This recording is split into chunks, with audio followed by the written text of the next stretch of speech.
Hello and welcome back to the Tata still chess tournament, to another fascinating game, actually, a fascinating attacking game. So in my previous video yesterday I mentioned that Fabiano Caruana is one of the best attacking players out there right now. And of course there is this Carlsen who sometimes attacks with a very nice fashion. Just think about the first game against Alireza. But Alireza himself is actually one of the best tacticians out there, and now I'm going to show you his game. And this is from round 4 of the Vacancy tournament, and Alireza's opponent is actually Aryan TARI, another young Norwegian guy. And actually Aryan TARI had quite a nice tournament so far. The previous day he managed to draw against Carlsen with the black pieces, which actually Alireza couldn't do. So, but let's go to the game because it's really super interesting. And again, actually similar to yesterday's game, it's not only that the attacking player just goes all in, but also the defender is actually playing very well. So we'll see how this ends up today. So let's go to the game. So Tari Aryan usually opens with e4, and Alireza actually sticks to his main gun, which is c6. So we see the Caro-Kann, d4, d5, and actually at the highest level, the move that players play right now is almost exclusively the advanced Caro-Kann with e5. Now comes bishop f5, knight f3, e6, bishop e2. These are basically mainline moves, and here, well, the most common move is actually c5, but Alireza plays the move knight e7. And also this knight e7 actually signals that, well, Alireza wouldn't mind having a complicated fight and trying to go for the kill. So even though Alireza is, I think, 4 years younger than his Norwegian counterpart, still the rating point difference is about 100 points to Alireza. And in the previous tournaments in Norway, Alireza actually had a great score against Aryan. I think he either scored 1.5 or maybe even 2 wins against him. So let's go with the game. So c3, knight g6, castle, bishop, knight d7. So these are pretty standard moves, but after knight e1, Alireza indies go for the kill and starts with the so-called alpha 0 move these days, go with h5. So this is not yet novelty, and actually this has been played several times at the highest level as well. Now comes bishop e3, which is a common move. However, queen b6 only had one previous game for queen b6, and after b3, actually the novelty is f6. In a previous game from 2005 from the Russian Championship, there was a game with h4, but now Alireza makes the novelty with f6. So now comes bishop takes h5. So actually now finally the pawn can be taken. So previously I didn't mention this, but of course the tactical justification is that if you take on h5 here, then there comes queen h4, and you are getting actually checkmated. If you take here, the game immediately ends. Otherwise you are just losing your bishop. So, but after queen b6, b3, this queen h4 is obviously not possible anymore because the queen cannot fly. So after f6, the pawn is finally can be captured, and this is actually what white does. So bishop takes h5, and now we can be absolutely sure that the game is going to be incredibly sharp. So here black takes the pawn on e5, and here actually white has two ways to continue. Actually the best one is quite clear, but for some reason white rejected that idea. So it seems that after bishop takes g6, bishop takes g6, and d takes e5, white is going to be up a pawn. So now the queen is attacked, and when black removes the queen, there could be f4 coming. And there is no doubt that black has great compensation. There is this half open file. There is this bishop that's going to probably go to e4, and while there is quite some potential against the white king. However, this is still complicated. The way that Aryan continued is actually very double-edged. So instead of going for just the pawn, he actually played the move g4, trying to go for a whole piece. But I'm not sure whether he just simply missed the counter-attack of Alireza, or miscalculated the position, because after rook takes h5, which is the only move but also very good one, after rook takes h5, actually white's position becomes very, very dangerous. So here you have to take the exchange, and after knight f4, black is just super active. So this king is incredibly weak, it's quite clear that well, this pawn is not a big deal. This e5 pawn, once you take back, it might actually just fall into the prey of the black pieces. And well, these pieces are here. The queen can join the attack at some point. There will be some long castle coming, and in the long run, white is in a huge trouble. So now comes d takes e5, which is seemingly a double attack. It attacks here and here, but black has a very nice, very straightforward move, knight h3 check. And once you go out from the check, now you can move your queen. And here actually, I suggest you that you stop the video, because the move that comes, Alireza actually did not continue the best way, but the best move here is actually very instructive. So try to figure out how to counter this attack against your queen. So your queen is hanging now. So actually here the best move is bishop c5. And the idea is simply that you want to remove a defender of the king. Also, if this bishop disappear, this f4 square could be a very nice outpost for the knight. And once bishop takes, queen takes, actually say after a move like queen d4, the black queen can come back and join the party with queen e7, queen g5, and well, white has a really tough time here. In a practical game with taking calc, there is not much chance that white could save this. But Alireza played the move c5, which is not bad. He still is clearly in the driving seat, but bishop c5 was by far the best move. So now comes f4, protecting this pawn. Queen c6, eyeballing this king, and also obviously nasty discoveries are coming here.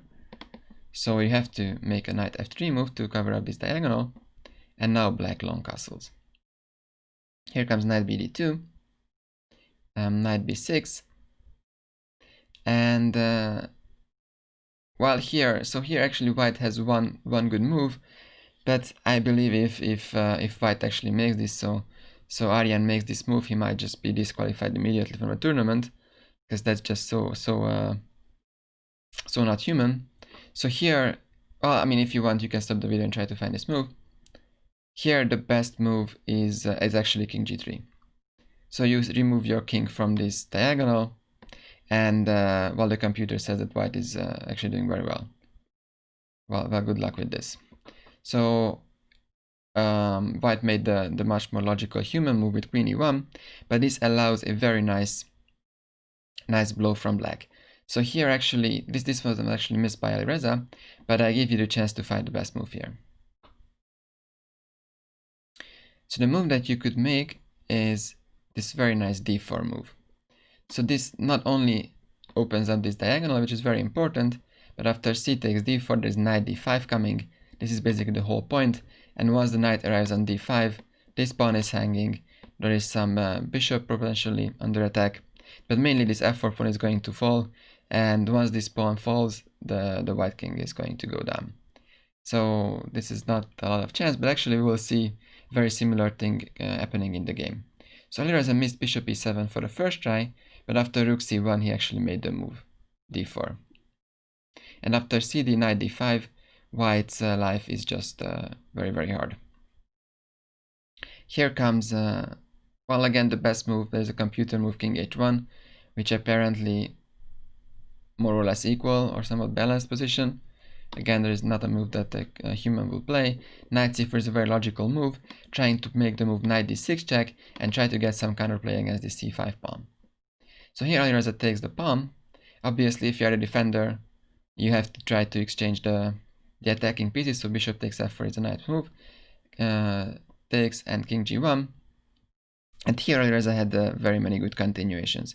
So if we stop the video and try to be a bit of an accounting, so we see that actually white is up on exchange, and white is also up a pawn, but this pawn is very weak. This d4 pawn is going to fall sooner or later, and well, black has just a huge attack. This pawn, this is a huge attack. Here the best move is actually simply take this pawn and start to actually not only be up by the position and the attack, but start to also collect some material. There could be some knight d3 coming, and well, this is just a winning position for black. And of course the point is that if you take, then this ends the game. After king g1, Alireza played a different move. He played the move bishop g4, which is also not so bad, but it still doesn't end the game, because after rook c3 it takes now, but now finally white comes with the counterplay with knight d6 check. So here again, you don't really want to exchange this this knight. The point is that after sacrificing this pawn, white would have access to this e5 square. Maybe at some point the queen can come, maybe even the knight if this queen is removed and there is no checkmate anymore. So this is not the way to continue. Here Alireza just sidesteps from the check. This is the human continuation.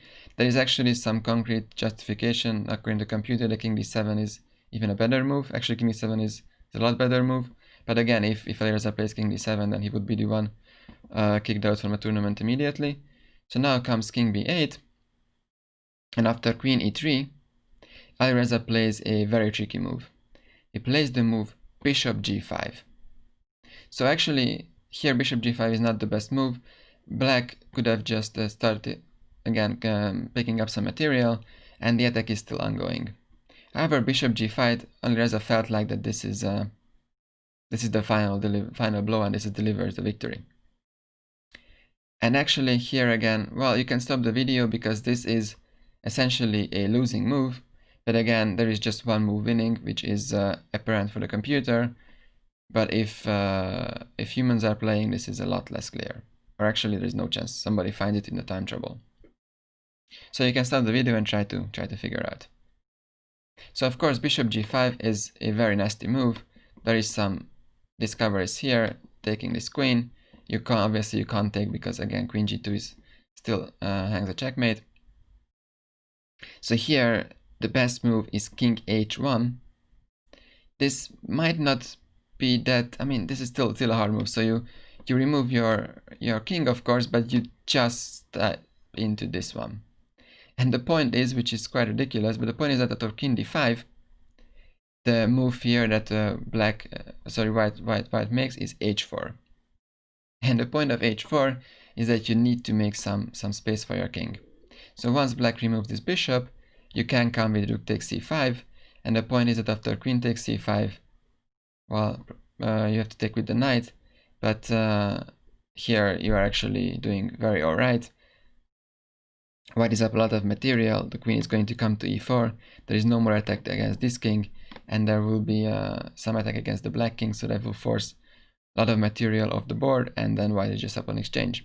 And the whole point of this move was actually that if you do something like rook takes c5 here, then you are still getting checkmated on the back rank. Like this. So the whole point is that rook takes c5, which was actually played in this position by white, that really is the move that you would like to make, and that would bring some relief to you. But it actually loses at this point, which actually Aryan made. But you have to make first king h1 and then h4, and then you can play rook c5, and afterwards you're doing quite well with white. Well, good luck finding this in like 5 minutes or so that these players had in this time trouble. So Aryan played the move rook takes c5, and after queen takes c5, you still cannot take here because this way you lose your queen, and this way you also do. So the only move here is knight g5, and here actually Alireza missed the win. So here again I invite you to stop the video and try to find the win. Because, so now if you look at the board, white actually needs not too much to consolidate. So this bishop, as this knight is hanging, you can always bring your knight back to e4. This knight on d6 is actually quite nicely placed, and well, black absolutely has to do something immediately, otherwise his advantage is going to disappear. And this move to win immediately is bishop e2. So you are sacrificing your knight. If you take on f4, then the point is that rook takes d1, check comes. Now this queen is hanging, comes king f2, rook f1 check comes. You have to absolutely take here, and now with rook e1 you don't only win the queen, but actually after queen e3 the white pieces are so discombobulated that after king d1 comes queen f4, and actually the whole position is collapsing for white. All the pawns are going to be lost, so the two knights are not going to be able to fight against the queen. So this is actually just one line, but the other line is that if bishop e2, rook e1, but actually I think if Alireza sees that rook takes c4 is not possible, rook takes f4 is not possible, he probably would have played the move move bishop e2, because after rook e1 there is still actually a winning move, but here you would feel it more that that something is wrong with the white position. So here the winning blow is actually rook d1, so sacrifice your queen with like 1 minute on the clock. But the point is that after queen takes c5, rook e1, king f2 is only move, knight d3 is actually not just forking these guys, but also protects the rook, and once the white king has to go backwards, knight takes c5, and that ends the game. So bishop e2 was the beautiful winning move, but not very easy to see, to put it politely. And actually Alireza played a lot more straightforward move with knight e2 check, and after king g2 comes, well, white definitely made very many good moves and defended well, but we could argue that he made the best move with this one because he offered a draw. And in a time trouble at a very complicated position, offering a draw is usually a very good strategy because nobody really dares to play on. And this is indeed what happened. Alireza, well, was thinking, I think he had like 3 or so minutes, and he used all his time, and when he looked at the clock, he had like a few seconds left, and there was nothing left to just accept the draw offer.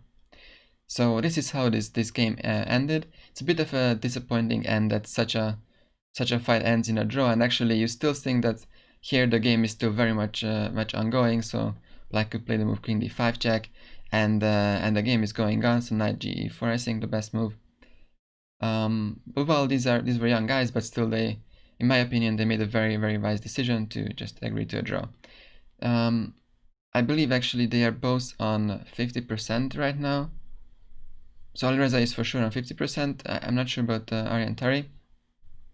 So they definitely also kept their very reasonable score as well. So this is how this game ended. Just really a beautiful fight and beautiful attack by Alireza, but he did not manage to point the exclamation mark so to end the game. So yeah, that definitely great game by both sides. So as for the other games, actually Magnus Carlsen played another draw. He now couldn't beat the Dutch youngster Jordan van Forest, making actually Carlsen draw 3 in a row against players that are sort of pretty much one category lower than the top ones. So that's quite some frustration for Carlsen, but that also means that the whole pack is still together. Potentially Fabiano is going to win his game, so it's quite likely that he's going to be the one taking over the tournament. So that is about this game, and I believe tomorrow is a rest day, so you will see me in 2 days.